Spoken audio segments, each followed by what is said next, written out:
dia, boa tarde, boa noite, meus irmãos. Aqui é seu irmão Alisson Tonassi, mais uma vez para falar de espiritismo, umbanda e espiritualidade.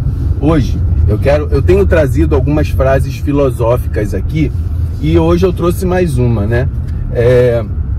Aqui a frase que eu trouxe foi o seguinte: não somos joguetes nas mãos das forças cegas e sádicas. A natureza tem ordem e somos responsáveis por aquilo que ela nos traz. E o que quer dizer isso, né, galera? Eu me peguei nessa frase, estava vendo uma palestra e a filósofa, ela fala, olha, não somos joguetes nas mãos de forças cegas e sádicas.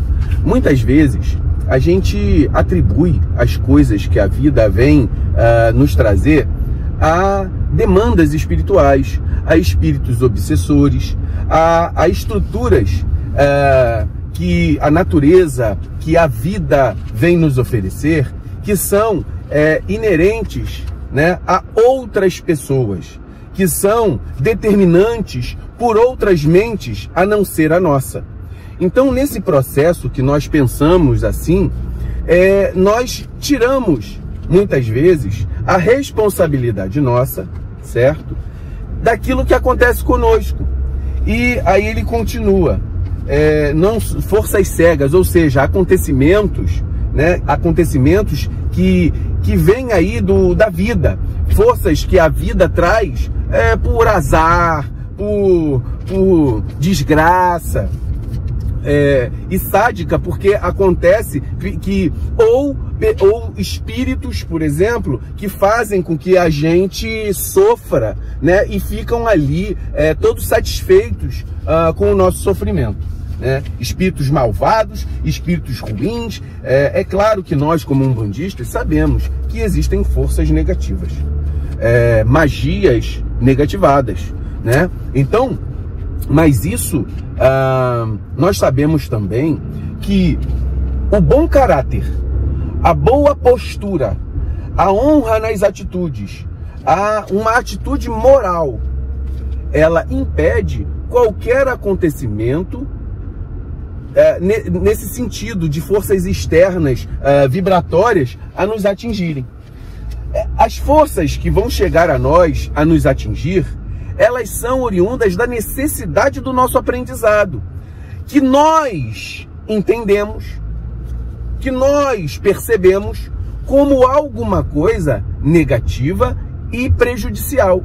Mas se a gente for entender mesmo o que aquele revés da vida faz conosco, leva a aprendizado, leva a fortalecimento de alma, fortalecimento do coração, fortalecimento mental. Porque nós passarmos, por exemplo, vamos colocar nessa época de pandemia, muitas pessoas perderam os seus parentes. Uma pessoa que perdeu 1, 2 parentes, ela vai criando uma resistência. Olha, apesar do sofrimento que ela teve, eu vou dar o exemplo da minha vida. Poxa, a minha mãe morreu quando eu tinha 5 anos de idade. Quem me criou foi a minha avó.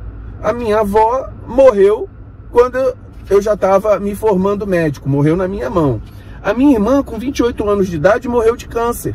Então, esses reveses da vida, ao invés de me abater, me levantaram, me fez ter mais fé em Deus, saber que as coisas da vida, elas ocorrem por um motivo, e esse motivo precisa ser aprendido por nós.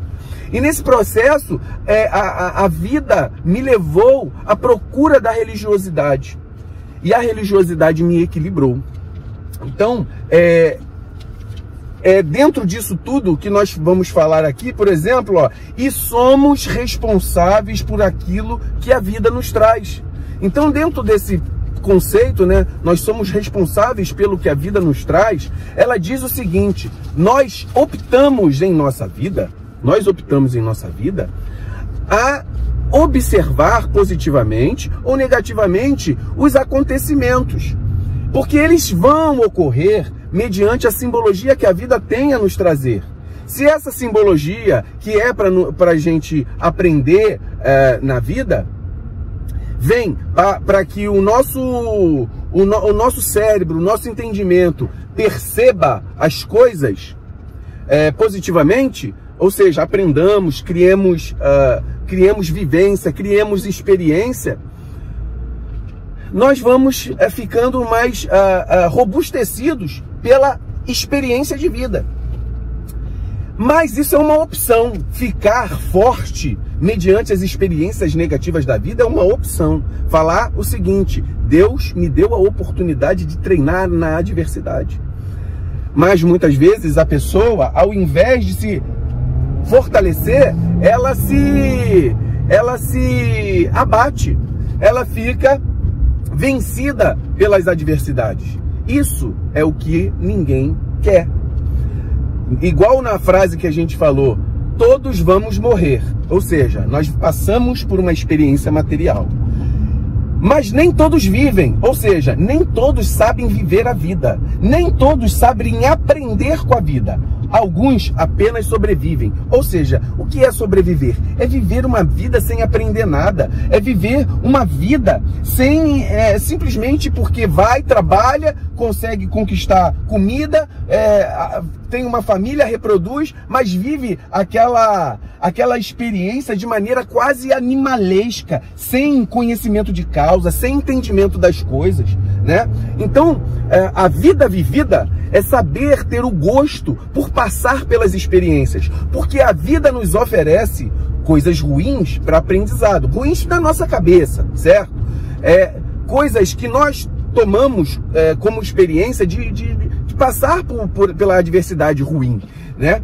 Mas lá na frente a gente vai falar, ele é ruim, mas é bom, né?